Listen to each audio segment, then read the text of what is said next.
Hello, everybody. This is Gregory with 5-Minute Catholic Apologetics, where 5 minutes of your time may get you to the divine. Today, we're going to talk about the parable of the laborers in the vineyard. Now, before we begin, let's start with a prayer. In nomine Patris et Filii et Spiritui Sancti, Gloria Patri et Filii et Spiritui Sancto, secutor in principio et nunc et semper et saecula saeculorum. Amen. Other episodes I recommend that you watch that are similar to this are Who Are You in the Parable of the Sower? And we also have an analysis of the parable of the talents. So the parable of the laborers in the vineyard is Matthew chapter 20, verse 1 to 16. I'm not going to read all 16 verses because I think most of you are pretty familiar with this parable. But there's a man who goes out and hires workers to work the field, and he goes back and gets more workers at different times of the day. So I'm going to read the very end here. And when those hired about the 11th hour came, each of them received a denarius. Now when the first came, they thought they would receive more, but each of them also received a denarius. And on receiving it, they grumbled at the householders, saying, quote, "These last worked only an hour, and you've made them equal to us who have borne the burden of the day and the scorching heat," close quote.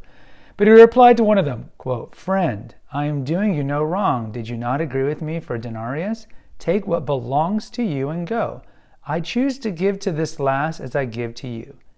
Am I not allowed to do so what I choose with what belongs to me? Or do you begrudge my generosity? So the last will be first, and the first last." Now, what's really going on here? Okay, so this is really a parable of God's generosity. It's all about God's generosity. And certainly, you can see the grumblers have a legitimate grievance to a certain extent, right? They've worked a lot longer than the last group, who only worked an hour, and the group before maybe 3 hours and so forth. But they did agree to that wage, so they have nothing to complain about.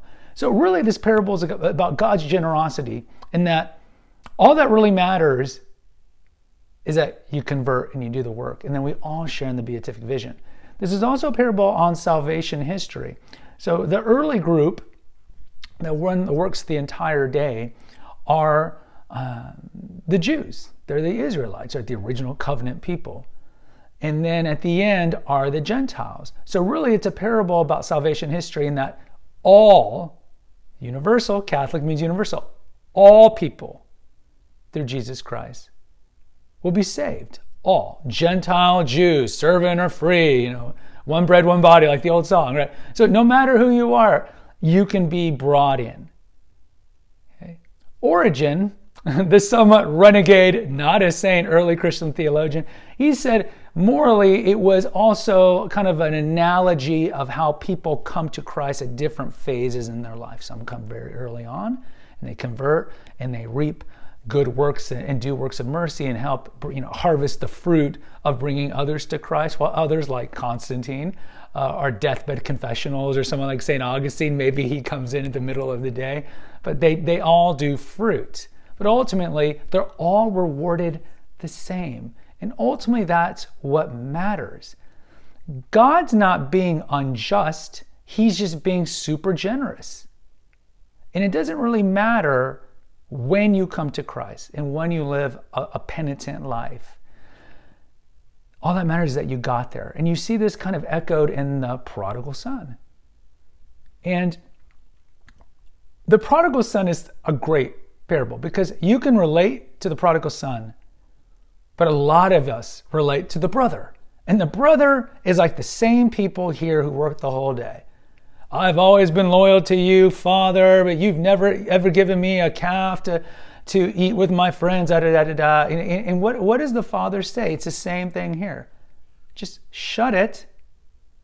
You're going to get your reward. Your brothers come back. He's going to get his reward. All that matters is that they came back. It's about generosity. Go to the episode on Jonah, the biggest, most successful yet whiny prophet of all time. Jonah gets mad at God for not destroying Nineveh.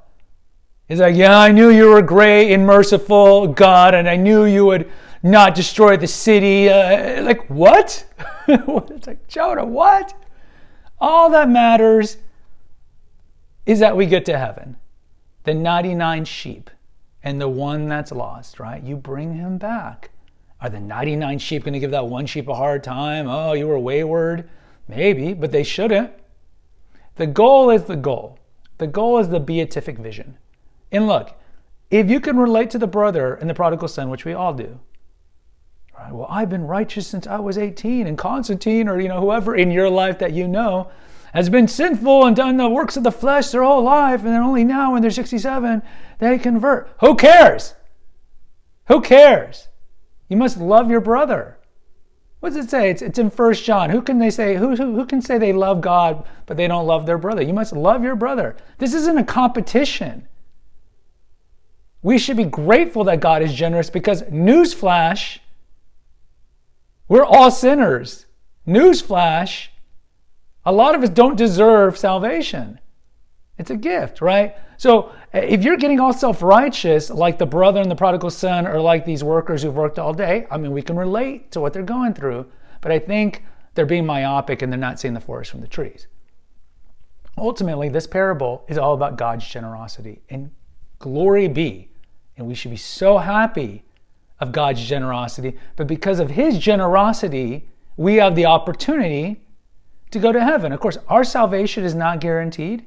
St. Paul says it, I think it's in Philippians, that you got to work on your salvation with fear and trembling. And we have episodes on sola fide and all these things like that. But we should just be grateful and generous for the gifts that God gives us, and that we have the opportunity to come to him and eventually have the beatific vision in heaven with him.